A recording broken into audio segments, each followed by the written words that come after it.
ආරෝහණ පටිපාටියට සැකසූ පහත දැක්වෙන නිරීක්ෂණ 7හි මධ්‍යස්ථය මාතය මධ්‍යයනය පිළිවෙලින් 5, 7 හා 5 වේ. මීන් එකයි මොඩ් එකයි මීඩියන් එකයි 5, 7 හා 5 වේ කියනවා.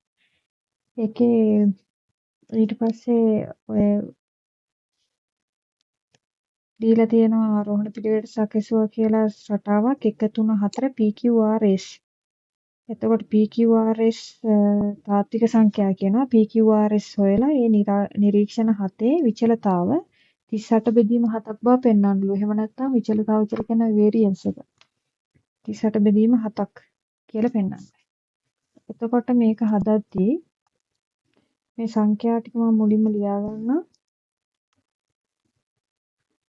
1 3 4 P Q R S. මෙයාගේ මධ්‍යස්ථය මීඩියන් එක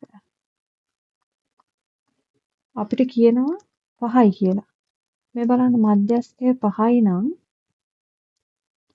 මෙතෙන්ට ඔයාලට කෙලින්ම ගන්න පුළුවන් P ගේ කියන්නේ 5යි කියලානේ. මධ්‍යස්ථය 5යින්ද අපිට කියනවා මාතය 7යි කියලා. මාතය 7යි මොඩ් එක. මාතය 7යි නම් ඔයාලට තේරෙන්න ඕනේ මේ PRS කියන ඉලක්ක දැන් අපි Q හෙව්වා මේ P හෙව්වා QRS කියන සංඛ්‍යා තුනෙන් අඩුම තරමේ දෙකක්වත් 7 වෙන්න ඕනේ.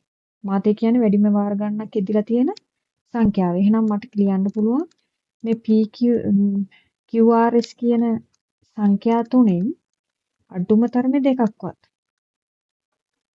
අඩු තරමේ සංඛ්‍යා දෙකක්වත්.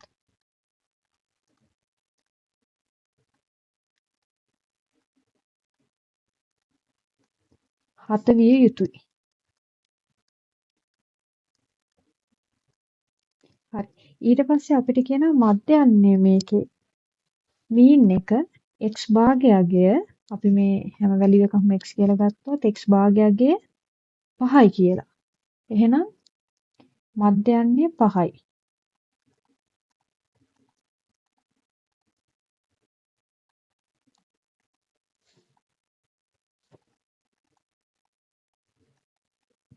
එහෙනම් මට මේ මධ්‍යයන්නය මට සමාන කරන්න පුළුවන් මේ සංඛ්‍යා සියල්ලගේම එකතුවට.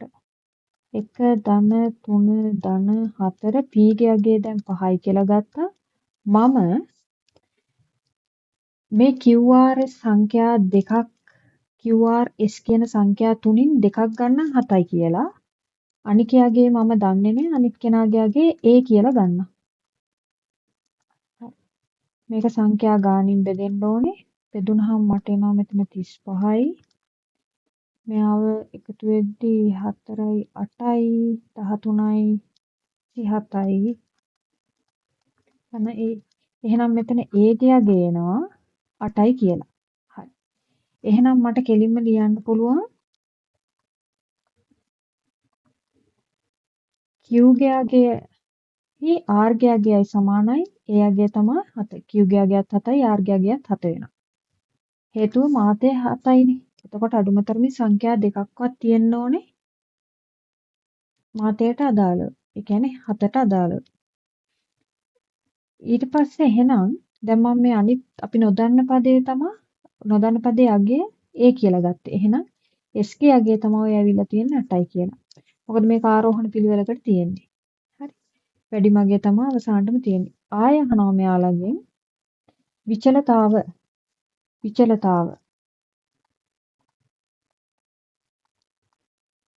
සිග්මා වර්ගය. එතකොට වේරියන්ස් එක අහන්නේ. මේ විචලතාව හොයන සූත්‍රය තමයි R සමාන 1 ඉඳන් අපි දන්නවා මෙතන පද 7ක් තියෙනවා x වලගේ. මෙතන x - x භාගේ වර්ගය බෙදනවා පද ගණනින්. පද ගණන 7යි. n ගෙන් බෙදනවා. එතකොට මේ බලන්නකො. මේ හැම පදයකින්ම අඩු කරනවා මෙයාගේ මධ්‍යයන්ය. අඩු කරලා වර්ගය ගන්නවා. එහෙනම් 1න් අඩු කරනවා 5, වර්ගය ගන්නවා. ඊට එකතු කරනවා ඊළඟ පදයෙන් අඩු කරනවා මධ්‍යයන්ය 5 එයාගේ වර්ගය ගන්නවා. ඊළඟ පදේ 4යි එයාගේ වර්ගය ගන්නවා. ඊළඟ පදේ 5යි 5 රින 5 වර්ගය. ඊළඟ පදේ Q 7 7 රින එකට එකතු කරනවා 5 එයාගේ වර්ගය ගන්නවා. 7 රින 5 එයාගේ වර්ගය ගන්නවා. 8 රින 5 එයාගේ වර්ගය ගන්නවා. ඒක බෙදනවා පද ගණන 7යි. එහෙනම් දැන් ඔයාලට පෙන්වන්න කියලා තියෙනවනේ යගේ 38 බෙදීම 7යි කියලා මේක සුළු කර කර වර්ග කර කර ඉන්න ඕනේ. 38 බෙදීම 7 කියන එකම දාන්න. මේක සුළු කරපුවමත් ඔයාගේ එනවා. එතකොට මේකේ ලකුණු 25ක් හම්බෙලා තියෙනවා. ඒ ලකුණු 25 ගන්නේ මෙතන මධ්‍යස්ථය 5 කියලා දීලා තියෙන නිසා P ගේ අගය 5යි කියලා ගන්නවට ලකුණු 5යි. ඊට පස්සේ මේ QRS අගයන් තුනෙන් අඩුම තරමින් දෙකක්වත් 7 වෙන්න ඕනි කියන මේ තර්කය ලියලා තියෙනවට 5යි. ඊළඟට මේ මධ්‍යයන්යට අදාළ මේ සමීකරණයට දානවට ලකුණු 5යි. ඊට පස්සේ QRS ගේ අගයන් ටික හොයනවට ලකුණු 5යි. ඊළඟට මේ විචලතාවයට අදාළ මෙන්න මේ සමීකරණය ලියලා උත්තරේ ගන්නවට ලකුණු 5යි. ওই විදිහට තමයි ලකුණු 25 හම්බෙලා තියෙන්නේ ඔකට. හරි ඊළඟට බලමු.